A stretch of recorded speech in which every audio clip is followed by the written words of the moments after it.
Many thanks for joining us on News Now on TV360 Nigeria. I am Annetta Felix. Now, it seems Senate President Bukola Saraki and 53 other lawmakers are no longer in danger of losing their slots in the National Assembly, as the Federal High Court in Abuja today struck out a suit asking the court to declare vacant their seats.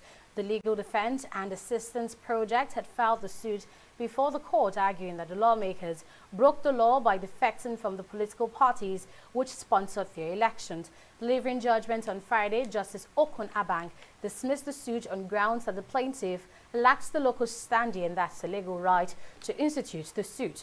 Justice Abang held that such suit can only be filed INEC, the political parties from which the legislators defected, a member of any of the political parties, a member of the constituencies of the legislators. The 54 lawmakers listed as respondents in the matter include the Speaker of the House of Representatives, Yakubu Dogara, and former Senate Minority Leader, Godswill Akpabio. Attempts by the Akwa Ibom State government to defend suspended Chief Justice Walter Onuen has met a brick wall. A suit filed by the state government challenging the suspension of Onuen was earlier today dismissed by the Supreme Court. In a split decision of 6-1, the 7-man panel of the Apex Court held that the Cross River State government lacks the legal right to institute the suit on behalf of Onuen. The panel also ruled that the Supreme Court lacked jurisdiction to hear the case. Justice Onuen is an indigenous of Akwa Ibom State in South Nigeria. To address the growing number of Nigerian children with developmental disabilities, the Nigerian government has budgeted the sum of 338 million naira to train teachers to handle special needs and disability education. Minister of Information and Culture, Lai Mohammed, disclosed this while addressing journalists after an extended Federal Executive Council meeting.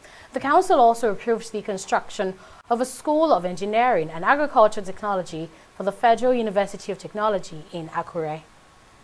A consultancy contract for capacity development for teachers to handle special needs and disability education. The contract was given to a consultant, Mrs. Axiom Learning Solutions Limited, for the sum of 338,281,250 naira. A contract for the construction of School of Engineering and Engineering Technology and Agricultural Technology for the Federal University of Technology in Akure. The contract was awarded to Mrs. Gapcon Limited for a total sum of 1,081,345,163 naira 45 kobo. Just weeks after men of the Nigeria Police Force raided the Caramelo nightclub in the Federal Capital Territory, Abuja, the federal government has now demolished the building. The demolition was, however, met with criticism as most Nigerians condemned the action. Minister of the Federal Territory, Mohammed Bello, has now explained why the building was destroyed. Addressing State House correspondents after the Federal Executive Council meeting, Bello explained the owner of the building breached the law by converting the building, which was formerly a hospital, into a nightclub. Master planning of Abuja makes provision for all activities, including nightclubs. But everything has to be operated within its location.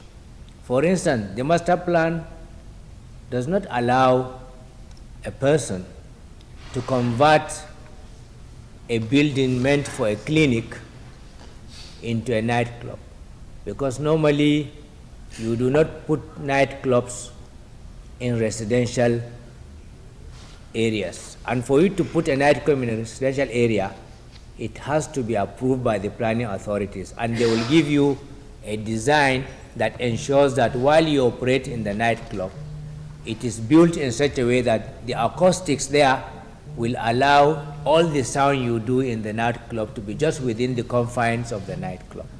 So this particular nightclub in question was built against regulations on a plot of land that was meant for a clinic to serve a particular neighborhood.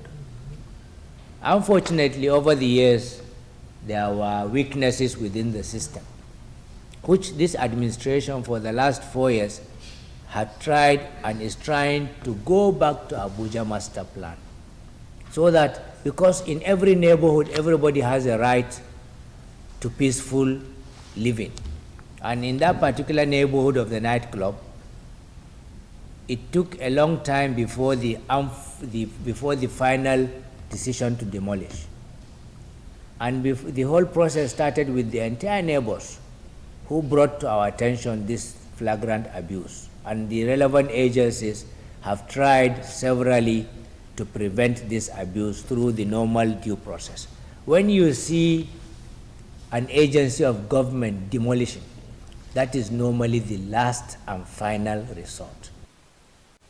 Meanwhile, more than 2.8 billion naira has been approved for the execution of 6 developmental projects in the Federal Capital Territory, Abuja. The project, which includes the construction of a laboratory, roads, solid waste transfer stations, and an expandable sewage treatment plan act, was approved by the Federal Executive Council in Abuja. Minister of the Federal Capital Territory, Mohammed Bello, gave a breakdown of the projects and the amounts budgeted for them. I was a member for the award of contract for the construction and equipping of material testing laboratory in Abuja. And that contract is in the sum of 606,278,844 naira 19 kobo, and it's expected to be completed in 5 months. And then the second memo was for the award of contract for the provision of an access road to link very key arterial roads in the Central Business District. That is the linkage between the road that we call B10 to link NS11 and then NS9, all in the central area. The third memo was for the award of contract for the design of engineering solid waste treatment plant and transfer stations within the federal capital, and it's a consultancy project awarded to Messrs. QTech E&E Limited in the sum of 473,798,934. Omoyele Sowore remains the substantive national chairman of the African Action Congress, AAC. That's according to the Independent National Electoral Commission, INEC. Sowore has been slammed a 6-month ban by the Executive Committee of the AAC over alleged anti-party activities, but a letter written to the party by INEC said Showore's purported suspension cannot hold. The electoral body says there is no evidence of a meeting in which Sowore was suspended, as some party leaders had claimed. It further noted that INEC will continue to relate with Sowore as the national chairman of the AAC. Vice President Yemi Osinbajo has inaugurated a Senate building and the African Center of Excellence project at the Lagos State University, LASU. Delivering the 23rd convocation lecture at LASU themed African Center of Excellence in African Universities, Osinbajo stated that the African Center of Excellence Project, ACE, was established in collaboration with the World Bank to promote science and technology, engineering and mathematics. Outgoing Lagos State Governor Akinwumi Ambode said the ACE project would further research across tertiary institutions, and he announced a new initiative to prepare final year students for life beyond the classroom. The Africa Center of Excellence project, sponsored by the World Bank, is a notable initiative in this regard, with emphasis being placed on science, technology, engineering, and mathematics, STEM. The initiative also prioritizes agriculture and health, which are important sectors for African development. I'm told that 19 centers of excellence have been established in Nigeria to date under the ACE initiative, including, just to name a few, at the University of Benin, the Ahmadu Bello University Zaria, the University of Nigeria Nsukka, Yero University Kano, the University of Port Harcourt, the University of Lagos, the Redeemers University, and of course, the Lagos State University. The establishment of the center here, will result in enhanced research capacity, quality, and impact for the institution, as well as increased opportunity for research collaborations. The education of our youth is imperative to shape the future of our nation. As the state's #1 tertiary institution, we have tried to give LASU the right attention it deserves. This is one of the reasons why I made it a point of duty to attend all the convocation ceremonies of this institution since I came into office in January. Aside what we have done in LASU, we have initiated programs to prepare our youth for the challenges of this era, to enable them to have a good mix of theoretical and practical knowledge to fit into life after leaving school. One of such programs is the Ready Set Work initiative for all final year students of tertiary institutions across the country. Ministers in charge of biosafety in the ECOWAS sub-region are meeting in Abuja, Nigeria's capital city. The meeting is primarily to validate the preliminary draft regulations on biosafety in West Africa. It comes a few days after experts in biosafety in the region met for the same purpose. Addressing the members, the Permanent Secretary, Ministry of Environment, Ibikun Odusote, calls for a holistic approach to the document when signed that will facilitate the adoption of safe and useful modern biotechnology. This document, which when signed, is expected to be legally binding on members in the sub-region, must not only be nationally accepted at state levels, but must be seen to be so. Therefore, speaking from the Nigeria's experience, I wish to recommend that member states take these reviewed regional regulations on biosafety back home for public scrutiny by relevant stakeholders and approval, particularly by their ministries of justice. This is to ensure that when finally validated, the document will be a workable agreement with little or no room for legal misinterpretations in our various countries and will also be in line with global standards. In this regard, Nigeria also strongly advocates that for now, the draft regional regulations on biosafety should not in any way portray undue delay in the process of our approvals and interfere with the ease of doing business within member countries in order to sustain an improved economy without any form of reservation in maintaining safety.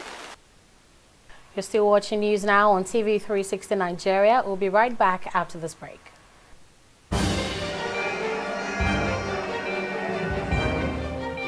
The crash nurseries and interests in life from protected problem not sympathetic.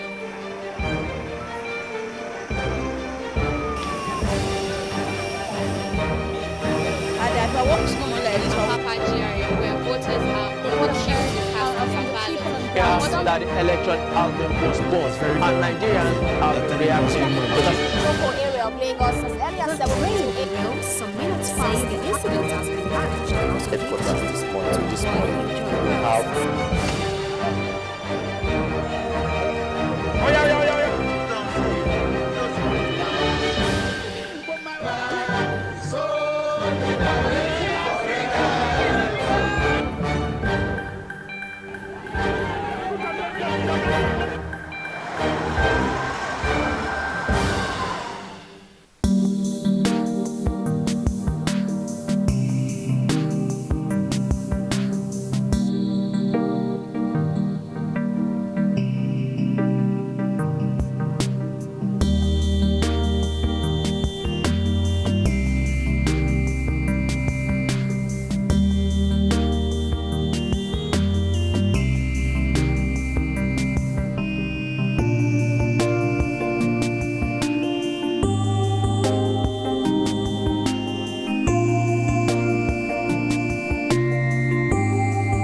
You're welcome back, and it's now time for business with Fidelia Aguncha. Hello, Fidelia. Hi, Aneta.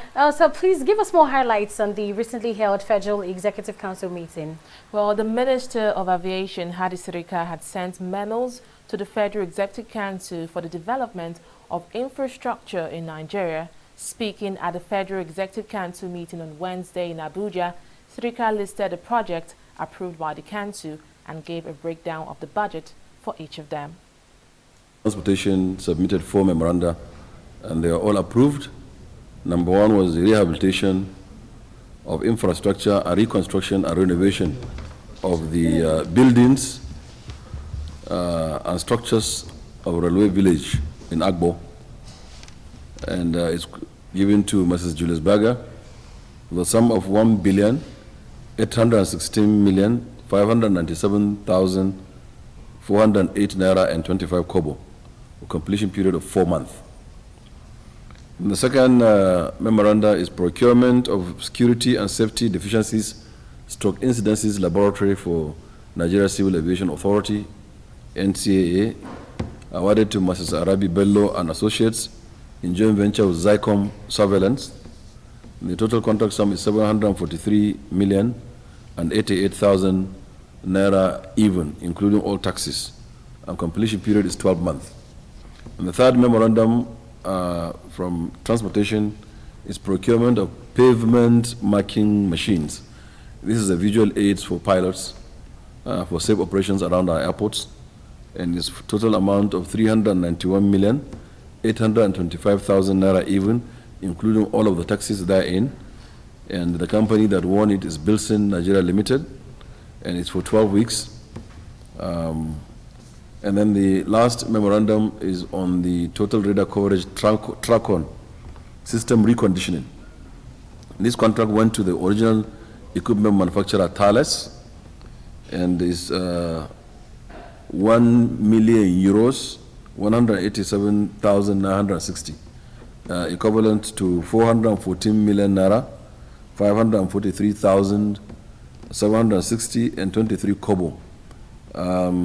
This is excluding taxes. It didn't include taxes, and it's for 7 months, and it's given to Thales, who are the original equipment manufacturers. Nigeria's gross domestic product, GDP, has increased 7 consecutive times under the Buhari-led administration. Now, that's according to the Minister of Finance, Zainab Ahmed. Speaking at a news conference in Abuja on Thursday, Ahmed says that since President Muhammad Buhari inaugurated the Economic Recovery and Growth Plan, ERGP, the economy has become more buoyant and attractive to investors.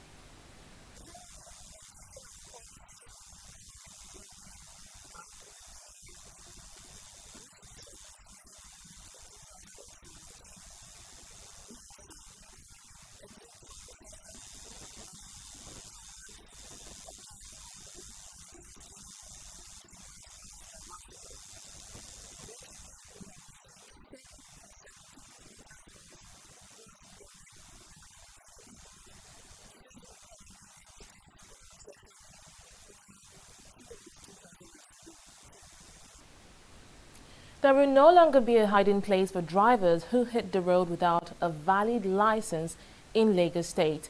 Beginning from Monday, the 20th of May, officers of the Federal Road Safety Corps (FRSC) will commence a 2-week special patrol codenamed Operation Show Your Driver's License. The State Sector Commander, Hyginus Omeje, in an exclusive interview with TV360 Nigeria, said the aim of the exercise is to curb road accidents and also to ensure that the owners of the over 60,000 uncollected permanent driver's license across the state come for them.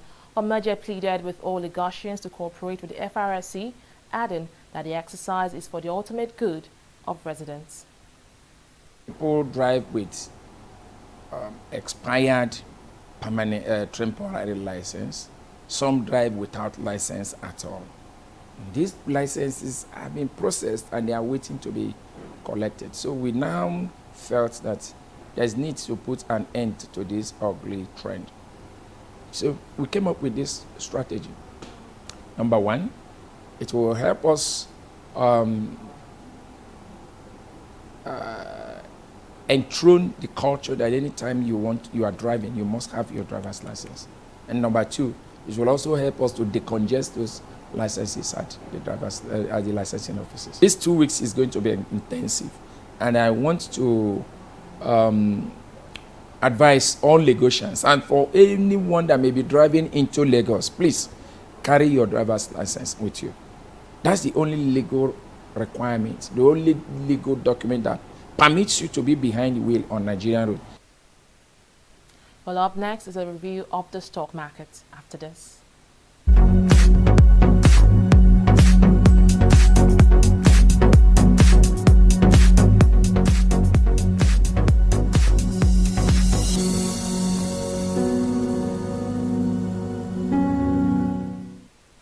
The bulls are still dominating activities on the Nigeria Stock Exchange after recovering from an 8-day exile on Thursday.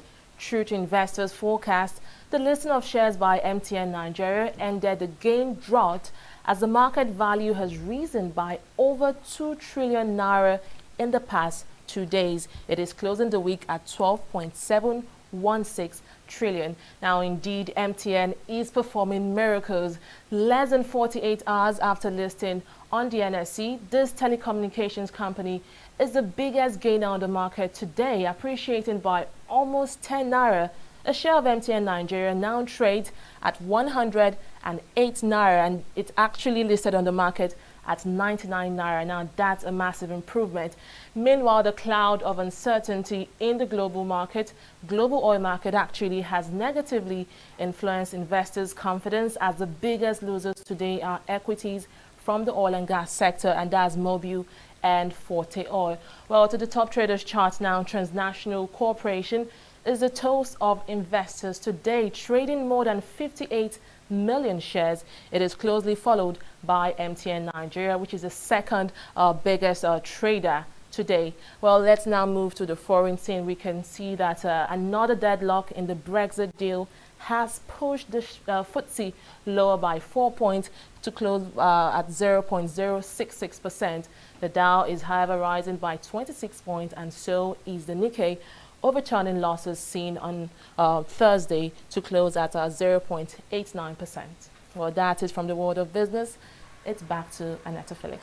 Thanks for that update, Fidelia. Let's now turn to East Africa, where flooding in Tanzania has killed 5 people and forced about 2,500 to flee their homes after a week of torrential rain in the country's south. Schools have closed in Kela, a district in the border of Lake Malawi, and families fled to shelters after losing everything in the rising waters. Food and medical services have been extended to those stranded, and in April 2018, at least 14 people were killed in torrential rains and flooding in Dar es Salaam, Tanzania's economic capital.